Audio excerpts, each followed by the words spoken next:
Hi there, welcome to Microsoft Azure Training Series. My name is Neeraj Kumar. I am a cloud evangelist and enterprise architect, and I will be your instructor for this course. Hi there, greetings to you.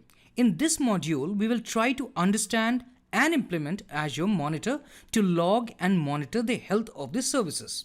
This is especially needed for production applications where we need to find out the point of failure and the cause behind it. It also helps in identifying any problems before they occur. This module is a part of AZ-104 and AZ-400 exams and the Architect Infrastructure Operations in Azure Learning Path. I will first introduce you to Azure Monitor Logs, which actually helps in determining the health of the services, causes of failure for your application, as well as helps in identifying issues before they actually occur. We will then discuss about the features and capabilities of Azure Monitor Logs, followed by creating basic log queries using custom query language in order to extract information from the logged data. We will have a demo on how to configure Azure Monitor for logging and monitoring. The learning objectives for this module is to first identify the features and capabilities of Azure Monitor Logs, and second, create basic Azure Monitor Log queries using KQL, which is the custom query language, to extract information from log data. There is definitely some really good stuff and a lot to cover, so let's get started. Let us first try to understand what an Azure Monitor is. You always want your business critical production applications to run without issues and downtime, isn't it?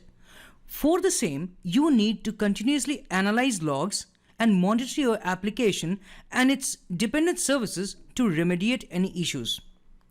Azure Monitor is one such tool that can be used to log monitoring and diagnostic information of the services that are part of business critical production application.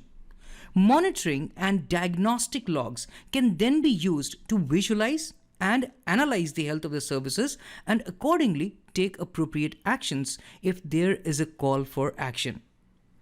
It helps in determining the causes of failure of services that are critical for production applications. It also helps in identifying issues before they actually occur, as I already told you, thereby improving customer experience. We are going to spend some good amount of time on this slide. We already discussed previously that Azure Monitor is a tool that can be used for collecting metrics and logs for analyzing the telemetry, thereby helping us to get an insight into the performance and availability of our applications on cloud as well as on-premises resources and applications. It is an automatic system that begins collecting data as soon as you create the resources. So we know that the Azure Monitor collects metrics and logs, which are the fundamental types of data. Metrics help you understand how the resource is performing or the resources are performing, and it also includes performance data about other resources that are being consumed by it. For example, the CPU utilization or the memory utilization, etc. If we talk about the logs, they are captured when there is a change in the resource. For example, when they are modified, created, in case there are any issues, failure, etc. Let me show you a diagram which gives a high-level view of Azure Monitor along with its features, capabilities, and usage. This diagram is divided into two sections. The left part of the diagram shows the sources for Azure Monitor. These are applications, operating systems, Azure resources, subscription, and tenant, as well as other custom sources. Now, let me tell you what the application data is. Application data is the data that relates to your custom application code. If we talk about the operating system data, it's the data from the Windows or Linux virtual machines that host your application.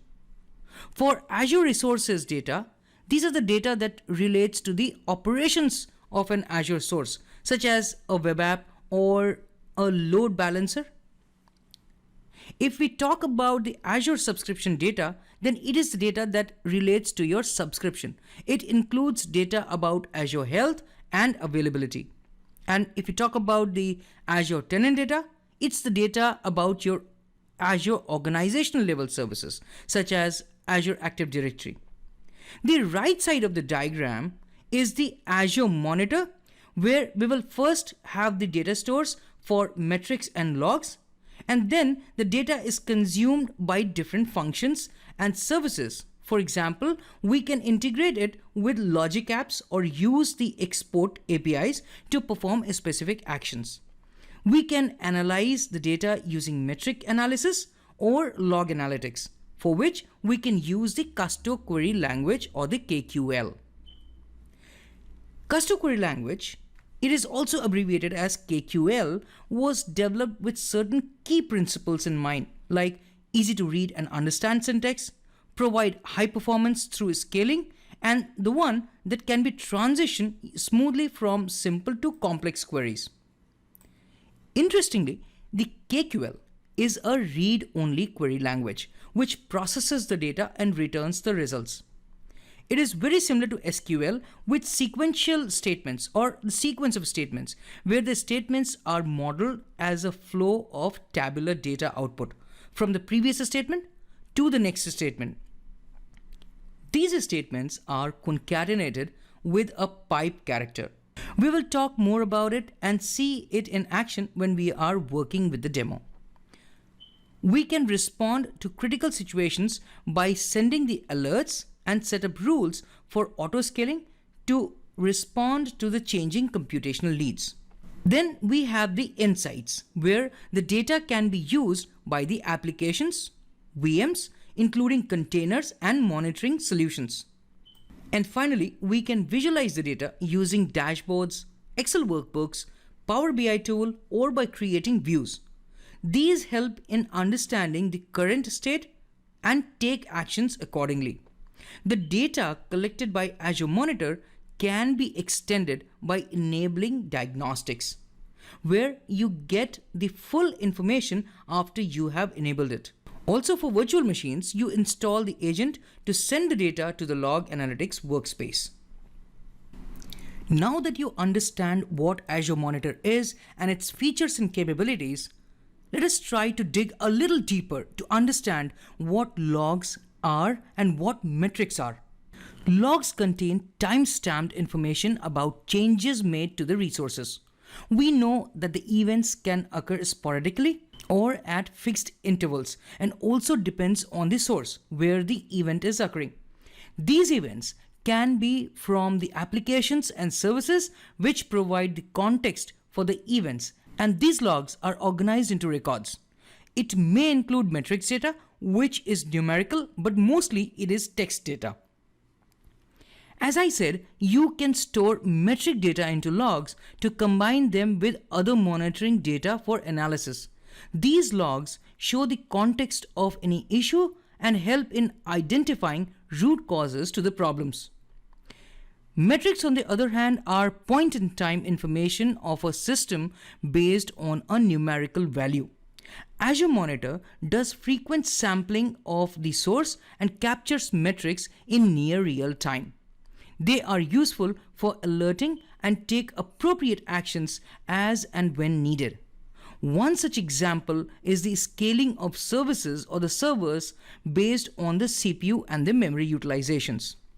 And metrics are stored in a time series database, which is the most effective for analyzing time-stamped data. I told you that we use the Custom Query Language to extract information from log data and examine the data that Azure Monitor captures. The KQL or the Custom Query Language that Azure Monitor uses is case sensitive. So language keywords are typically written in lowercase.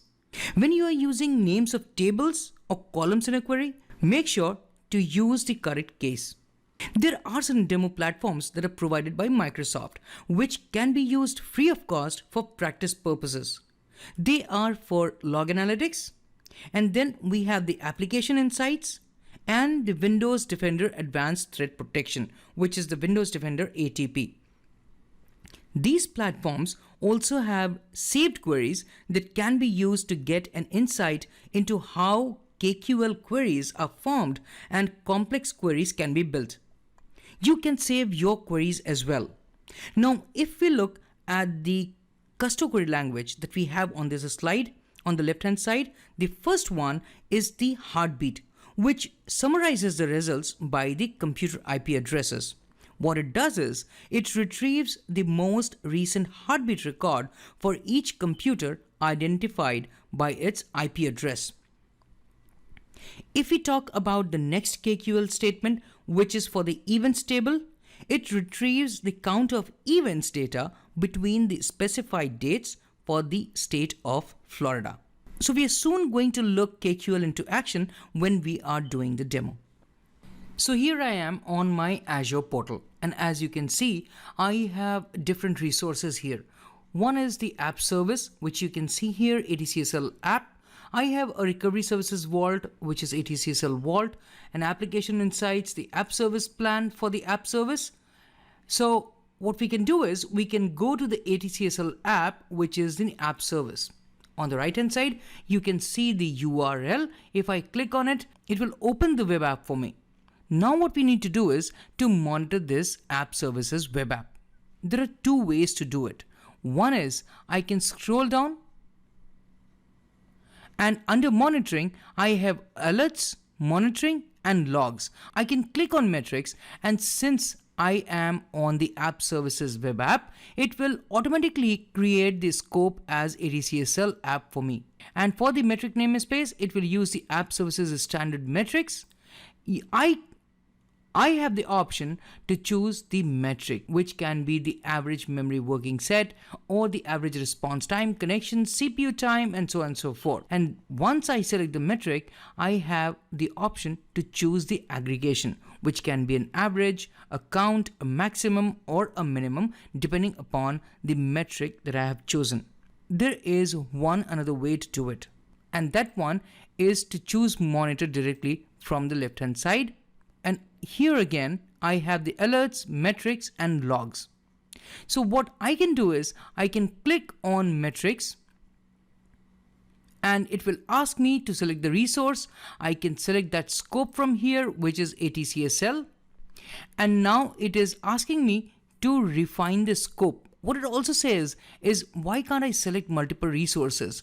And it is asking me to upvote in case I want the log analytics workspace monitoring team to have multiple resources selected. So I'm not going to do that, but here I need to select the resource type. So I'll choose app services, and then the location itself will come as Central US because that is where the app service is deployed. And then I need to choose the app service, which is the ATCSL app. Now that I have the scope selected, I can click on apply. Now here again on this page, I have the metrics namespace, which is app services standard metrics. I can select the metrics, the same thing that we were looking at when we were on the app services web app page.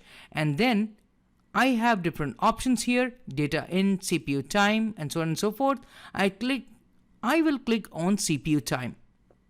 And then I can have the aggregation. I told you about it. It can be a count, an average, the minimum, maximum, and then we have this sum.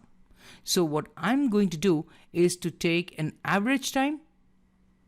And then what we can also do is to create a new rule. So I can click on create new rule. The ATCSL app we already selected, so we don't need to do anything else. Under the conditions, we see that whenever the average CPU time is greater than logic, and this one shows an error. Why? Because the rule has not been defined yet. So what I'm going to do is click on this rule, and under the select time series, I only have the option for aggregation, and this select time series drop down, the value of the drop down depends on the selection you have made. So since mine was CPU time, it only shows an aggregation. Under the chart period, I have different option here. It can be 6 hours, 12 hours, 24 hours, even 3 days or more than a week. For our practical demo purposes, what I'm going to do is choose the over the last 6 hours. and we should be good. I'll scroll down, and here I have the option to split by dimension. This is not needed for this demo. For the alert logic, the threshold can be static or dynamic. When I click on static, which is by default, I can define a threshold value here, that what should be the threshold value on which the alert should be triggered, or I can have dynamic. On dynamic, it will itself fill in the drop down values, and I will have the option to change them based on the pre-configuration. But here I'm going to go back to static, and for the threshold value, I will put it as 30 seconds. Once that is done, I will scroll down, and there is no other rule that I need to change. So I will click on done. And now you see a green circle with a white tick mark. So the rule has been defined. I'll scroll down, and here we have the actions, and based on the rules that we have created, an action will be performed. So what do we want to do? I will be clicking on the select action group, and by default I have one action group already created, which is Application Insights Smart Detection. What it will do is it will email Azure Resource Manager roles. So I'll go back and show you what exactly it is, but let me finish this part first. So I'll click on here, and then I can click on select. What else I can do is I can create a separate action group and then assign the action. So that is not needed for me, and I'll click on select. So that is also done. I'll scroll down, and now I need to give this alert rule a name. What I'm going to do is give it a name of ATCSL. Plain and simple, nothing fancy. The resource group is ATCSL, the severity is SEV2, and then I can create the alert rule. And if you see on the right hand side under the notifications, the alert rule is being created, and I can click on it and see the creation in action. And you see here that the alert rule has been created. One other thing that I wanted to show you is that apart from within the metrics, you can create the alert rules directly from here as well. So what you can do is you can click on new alert rule and then perform the same kind of actions that I had created from within the metrics. I'll click on the monitor again from the breadcrumbs navigation to come back to the monitoring, and then we have the logs as well. It will give me the option to run the pre-configured queries which Microsoft pre-built for us. So I can click on load to editor, and the query will be loaded for us to be executed. As of now, since I don't have much of the log data, it is not showing me as such, but I can do that. So what I'm going to do is to use the logs from the demo platform. But before we do that, I just wanted to show you something. So what I'm going to do, I'm going to go back to app services, and here under ATCSL app, if I click on the access control IAM, I can go to role assignments. And if I scroll down, I have two IDs under monitoring contributor. One is Neeraj Kumar with some email ID, and then we have another account with the organizational email ID. So anytime, whenever for the app service, the average CPU time is greater than 30 seconds, an email alert will be sent to the monitoring contributors. Now that this is clear, I'll switch back to the sample log analytics workspace provided by Microsoft to run the queries and show you how the queries are built and the results that are returned. Here I am on the log analytics workspace provided by Microsoft as a demo platform that we can utilize to build our KQL queries, which are custom query language queries to log from different tables, which is captured by Azure Monitor under logs and metrics. First thing I would like to show you is I have the option to choose from tables or the queries which are already there, and I can click on filter to filter the results. As of now, that is not needed. I'll go back to tables here, and under the filter, I have the option to either choose by category, the resource type, or choose by the solution. What I'm going to do is I will filter by category. Now, if you see here on the left hand side, I have applications, audit, Azure Monitor, Azure resources, containers, IT and management tools, and so on and so forth. And we also have security under it. If I see these are basically the tables. And one of the tables is security alert, security baseline, security event. So what I'm going to do first is use this security event table. What it shows is if there is any security related event that was captured. So easy. What I'm going to do is write the name of the table, which is security event. As soon as you start typing, it will auto suggest for you to choose from one of the options. What I'm going to do is choose the security event. So I'll click on the tab button and it will automatically choose the security event table for me. Then I have appended the pipe character. And here I can just simply write top 10 by time generated. So it will automatically come up for me as a part of the auto suggestion. So I'll click on this and then finally click on run.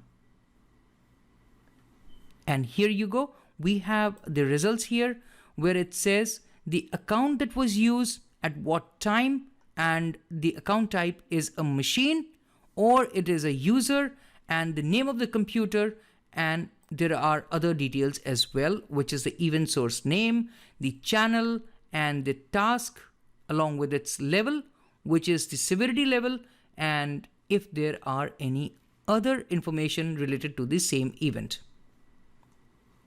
There are other interesting things on this page. One is the time range. Here is the last 24 hours.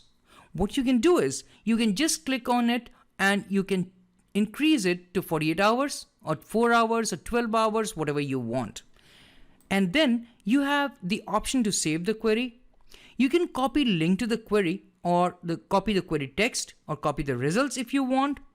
And you can also export the result. You can export it to CSV with all the columns, or you can export it to CSV with the displayed columns. And again, here you have the Query Explorer where you have the sample queries, which I told you they are there. And you can also save your query so that next time if you want, you can use the same query without typing it. So these are simple queries, but in case you have a complex query which you have generated and you got the results and you don't want retyping, you can save it easily. And then you can retrieve it from the Query Explorer. I'll click on close here. So those are small little options. Now if we want to see any security event that happened more than 30 minutes back, I'm going to use the same table, which is the security event. And now here I'm going to use the where clause. So I'll click on tab and the where clause comes up itself. And the condition that I'm going to put is time generated is less than ago 30 minutes. So what it is doing is it is taking all the events that happened more than 30 minutes ago. And now I'm going to put one more where clause where toInt level is greater than equal to 10. I think I should remove the space between toInt and the parentheses. What is happening in this query is it is first going to fetch all the records for the security event where it happened more than 30 minutes back, and then filter it for events where the level was greater than equal to 10. So I will select this query and I'll click on the run button. On the right hand side, while the query is being executed, you can see the total amount of time which it took to bring back the results. So here the results came back in under 7 seconds. And it is showing the first 10,000 results. What we can also do is we can reverse this less than sign to greater than sign. And now what it will do is it will get all the records where the security event happened within the last 30 minutes and the level is greater than equal to 10. So I'll select this and I'll click on run. As such, within the last 30 minutes, nothing happened. And it took only 6 milliseconds to perform this action and there was no result. Another interesting thing that I will show you is here, since I have mentioned ago 30 minutes, it is showing that the time range is set in the query. What you can also do is you can change it to any other options that you see here, but since I have already provided a go 30 minutes, it changed the time range to set in query. Now if we want to see the records from the event table for the application event log for the last 24 hours, what do we need to do? We will use the events table. So here I will write events and then I will apply the where clause for the condition. So where event log is application, and then again the time generated is less than 24 hours. So I'll put a where clause again. If you look at this query, it will bring the data of the events from the application log where the time generated is within the last 24 hours. So I will select this statement and click on run. You see here that there are no records returned and the query completed in 5 milliseconds. What we can do is reverse the condition here and look at all the events from the application log where the time generated was more than 24 hours ago. So instead of a greater than sign, I'm going to put a less than sign here and then select this statement again and click on run. Again, this was completed in 2 milliseconds and there are no results returned because there were no events that happened. So we are good with it. Now what we can do is we can also see the heartbeat of different computers that generated the heartbeat events each week for the last 3 weeks. So I will first write down the query and then explain how it works. Now, as I mentioned, that this query displays the number of different computers that generated the heartbeat events each week since last 3 weeks. So if you look at the first where clause, it says the time generated is greater than equal to start of the week ago 21 days. So what ago does is it will take into consideration the number of days, whatever you pass in within the parenthesis. So it will go back 21 days and then from there it will look for the start of the week. And from there it will count for 3 weeks, which is end of the week of when the time was generated. And it will summarize the results as the distinct count of the computers. So I will select this statement and click on run. So all in all, it brought back the results of 4 weeks, 3 weeks which we had given, and then the end of the week when this query was generated. So week ending is on 11/14. So all in all, it brought back the results for the 4 weeks.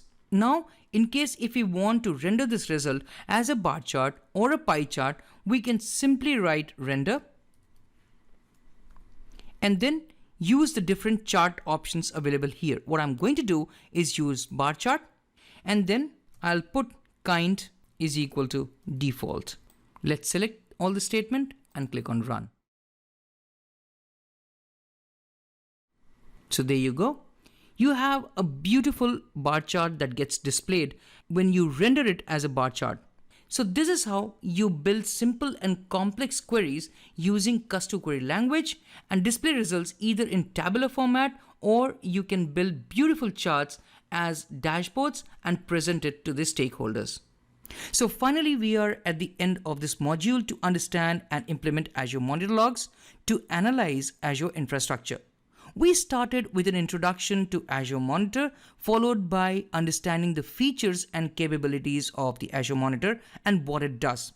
And then we had the demo on how to configure monitoring for the App Services web app, followed by writing some basic custom query language to extract the information from the log analytics workspace and present it to the stakeholders wherever needed. I hope you enjoyed this session as much as I did being your instructor for this course. And if you do like it, please give a thumbs up and subscribe to my channel. You can download the training material from azuretraining.com. You can follow me on Twitter. My Twitter handle is @MSTechTrainings. And you can also connect with me on LinkedIn. Until we meet next time, keep azuring.